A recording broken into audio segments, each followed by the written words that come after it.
So, before we begin, I would just like everyone to take a big deep breath. Shake it all off. I just want to ask you a question. Has anyone here ever gotten a real fright? A fright where your shoulders went up and you held the feeling for quite a long time? Do you know that feeling? For some of us, that feeling goes straight away. For people like me, it stays in the system and it builds up to the feeling you already have. You see, I knew I had this feeling inside my body all of this time, but it didn't have a name. I knew what was causing it, but it didn't have a name. So 7 years ago, my brother was in a car crash. Thankfully, he's okay. But that was the first time I experienced my first panic attack. The panic attack wasn't from the car crash. It was from the deep feelings I was holding down here that I was trying to keep down, and it was coming up. And up until then, I held it in pretty well. Fast forward 2 years later, I knew I had to do something about this.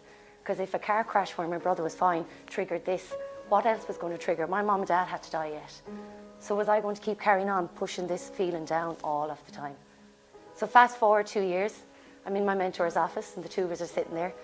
And she goes, Korina, you're 6 months here now at this stage. We're keep here and we're being friends more than anything else.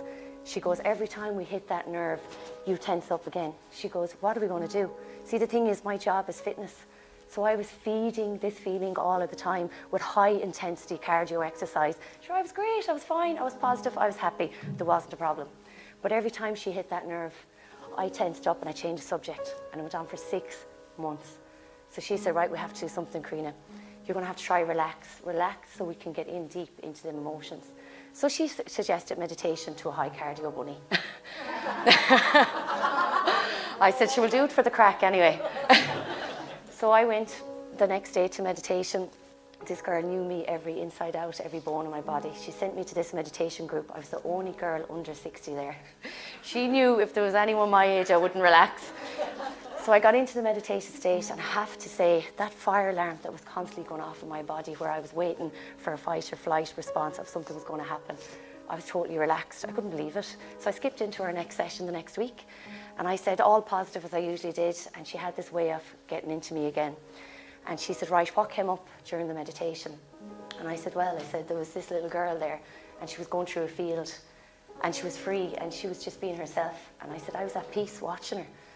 And she looked at me and her eyes started welling up. So I was like, right, it's coming. This is it, it's coming up, the feeling. So I sat there and then she was crying and I said, I know what you're going to say. And she said, this is the little girl of your childhood coming up. You were grieving the childhood you never had with the past trauma. It wasn't the car crash, it wasn't the breaking up with the several boyfriends. It wasn't this, it's the grief. So I just sat there and I was there, okay, so this is the power of talking and this is the power of breathing. And here it is. So we sat with this for a few weeks and we brought these emotions up.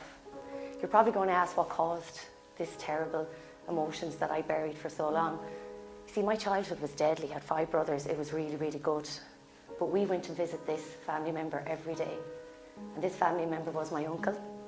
And he preyed on little girls like me for years. And I was one of those little girls who was able to stand here and talk today because of the power of breathing and talking.